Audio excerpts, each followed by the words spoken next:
off into their bye, obviously, with 3 games left and stuff to play for. Sure, absolutely, a lot to play for, right? And Coach Smith has talked to the guys. We really want to be playing our best ball in November, right? And I just said this to the rush ends, right? We talk all the time about being our best at the end. Well, that's the end of a drive, right? That's third down, right? Red zone, goal line, being at our best at the end of those drives. Let's be at the best at the end of the half, 2-minute things, 4-minute, right?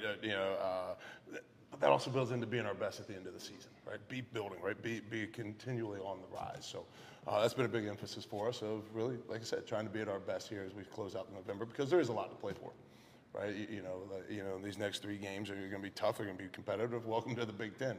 Right, you look at the Big Ten, right? There's a couple teams at the top, and there's a lot of teams right there, like 4-5, 5-5, right? 6-4, right? So, 5-4, like they're all 2-2 in the league, or 2-3 in the league, 4-2. Like there's a bunch of us right group there together, and we got to go be our best here to try to start to separate ourselves.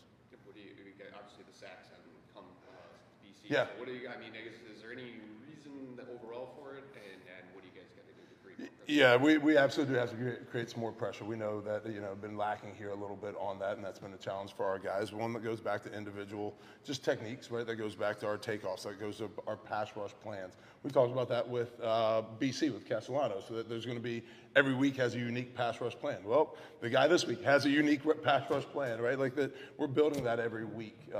Again, regardless of who the quarterback is. So, right, we've got, I think, a good plan for how we want to put that together to be able to attack this quarterback. And we had the same plan for Iowa. We had the same, a unique plan for Iowa, a unique plan for Michigan, a unique plan. And sometimes it results in the sacks that you want. Sometimes it's just about, right, what's the pocket presence? What's the pocket integrity? What's his comfort in, and so sometimes we ask the guys that, hey, this may not be a play where we're looking to get a sack on. Or if we get a sack, it's going to be a grown man, blue collar sack. Hey, this is a 3-man rush sack, right? Or hey, this is a 6-man blitz sack. Like which one is that? So obviously the 6-man blitz is a little easier to get them. 3-man rushes, and when we mix those in, so we know sometimes it's more about the pocket, the coverage, right? The presentation we're giving to the quarterback to harass the quarterback. Sometimes it's what's the changing windows in the coverage that he's not expecting. He just says, let's get that out of here. Chad, last time you guys came out of the bye week, maybe played your best 3-phase game against Iowa. When you look back, like what was sort of the key to coming out of that and doing that, and how do you replicate that obviously this time? Sure, one of the things always after the bye is get guys healthy, right? And I think we've been able to do that and get guys healthy, so you're working to be at your best, so you got your best players out there. 2, right, one, is also the extra preparation time, right, to be able to study them. Now, Illinois is a unique situation because they're also on the bye week too. Last time against Iowa, they were coming off of a game, and so we were able to steal time against them. Illinois is in a unique situation, but I still think it does give you the extra time to prepare, and then getting the guys to go execute and practice, which we all know practice relates to performance in the game. So I mean, Dan Campbell even talked about that last week in his. They ran a 2-minute drive, and the kicker right in the 2-minute on Thursday made the kick, right, and he had confidence in the kid to go make the kick right in the game. So right, you're hopefully executing cleaner and just the added repetition from practice. How important is it to get the pressure considering all the injuries that you had in the secondary too? Yeah, absolutely. Right, you can't let this guy sit here and hold it. So, but we're gonna, every week look at those things. What are the things we need to do to create that pressure? But also, how can we change windows? So, right, and combining and mixing. Man, we're gonna pressure this. We're gonna work this. Hey, but we're gonna also now show the pressure presentations and play out of it. So, but yeah, there is definitely some stuff we've got to be ready to go attack here, and that pass rush. But it doesn't matter who, you're sitting out there playing with Richard Sherman and all those guys, or you're sitting here playing with high school guys, right? Like the pressure still matters. Is there anything that you guys took though from maybe what Indiana was able to do to you guys pressure-wise? Maybe some stuff that you may have. Yeah, those are probably more off-season stuff. Yeah, like off-season studies. At this point, your system is your system, and you got to be able to help the guys go execute. You got to play within the system. Now, there's going to be every week, right? How can we work this system, this call, this this scheme to put our guys in the best position to execute? But yeah, those are probably schematically, right? You're in your system now at this point. You start tossing around too much, right? The execution level is going to go down because the things guys aren't really confident in. So do you think think are the biggest things that Illinois does that will challenge your guys? Yeah, well, it starts with their head coach, right? Coach Bielema is a great head coach, a lot of experience, and he's had a lot of success. He's extremely smart. And you see his philosophy filtering down to the staff. They've got some continuity within their staff, right? Barry Lunny's been there for a long time with him now for multiple years. You see, Bart Miller, the O-line coach, has been with him for multiple years, right? You see the running backs coach, Coach Ward in there for multiple years. Coach Diss for special teams and tight ends, right? Multiple years. The only new guy is, Justin Stepp. But Justin Stepp and Coach Lunny were together at Arkansas back, late 2018-19. So he's got continuity within the staff now that he's, building. So I think that is the first thing, is you just see there's a scheme and a system that they're operating in. And like them, like us, every year, your personnel dictates what your system can do and what you're working on. So I think there's just a program philosophy of who they want to be, which you see beginning again with the head coach. But then after that, quarterback, veteran guy, experienced receivers outside, some guys on the interior O-line, right, that have been there a bunch, right? A couple of new transfers come in that have played well. Tight ends, right, got some experience, right? Running back, they know who they are and they play to that. So we've got to do a good job of defending that, but also being understanding of they're always going to have their stuff that they're, wrinkles that they're pulling out. So,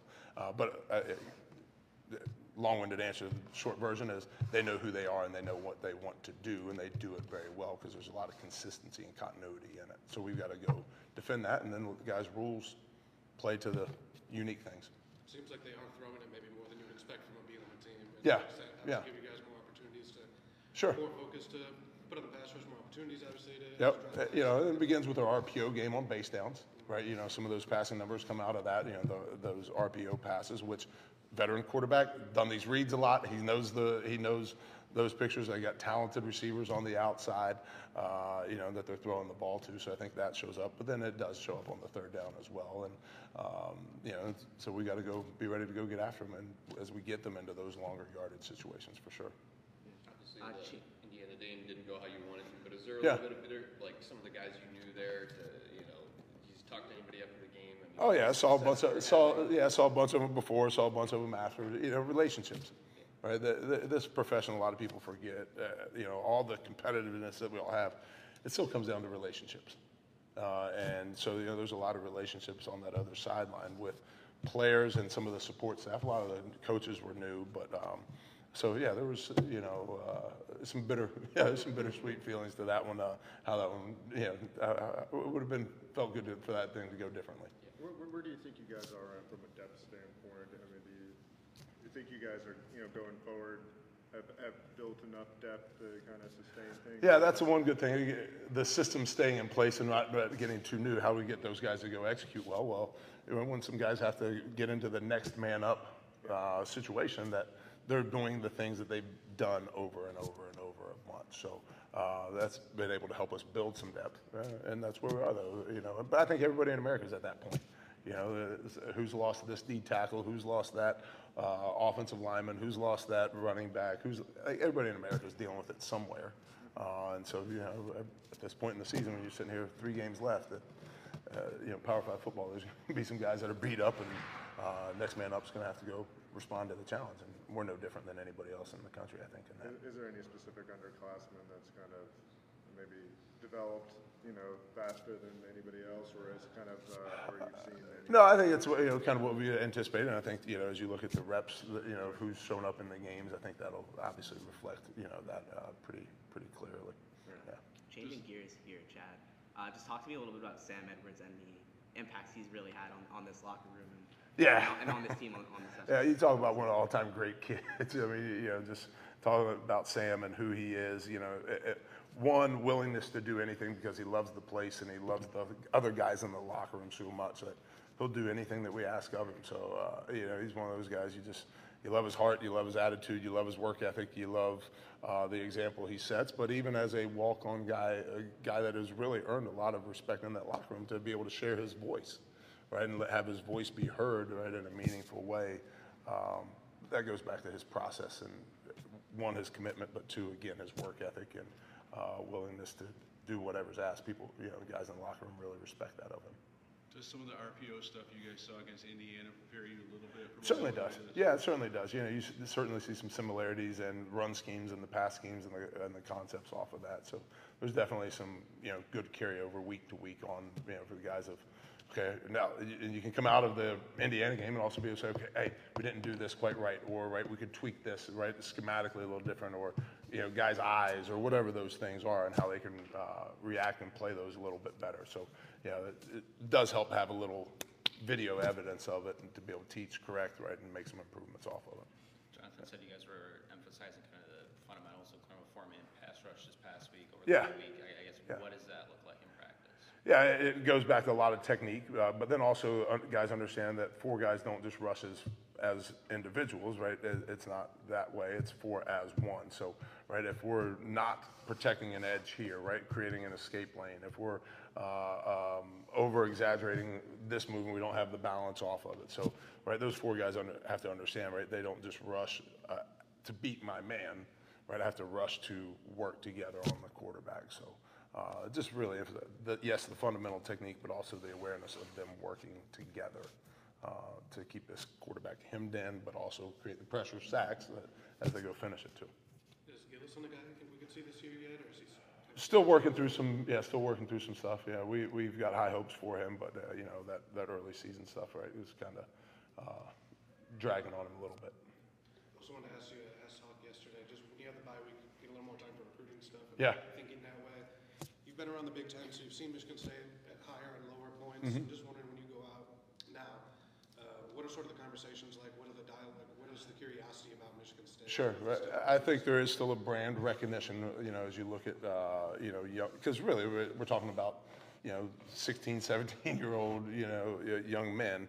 I think there is still brand recognition, which that obviously matters. I think as you look in this changing landscape of college football recruiting, right, Michigan State's a place positioned well to be able to handle that. But at the end of the day, right, you're always looking for your guys, right? What are the things that we value and their wiring, right? And the academic discipline and investment that those young men, right? The character that they have. So, right, a lot of those things go into it that maybe people on the external don't understand, right? Why are we not recruiting this guy? Well, maybe there's something off in his wiring or his academics or his character. Or why did we value this guy higher? Well, we valued something in his wiring and his academics and his character higher than maybe what people understand and how we think that that's going to relate to their long-term success and that internal makeup. Does Smith put more of an emphasis on that maybe than other coaches you work for? In some ways, yeah. And every head coach is unique and different, right? And everybody would maybe say it differently or voice and vocalize it differently. But that he has a unique thing of, again, that he values and is looking towards. So I think we as a staff understand that and have been able to. He's brought a lot of his guys with him, so there's a lot of them. But I think, you know, some of the newer guys, Hawkins, myself, Coach Rossi on the staff, been in places where similar things are valued, so it's not difficult to find and filter through those young men. Yeah, yeah.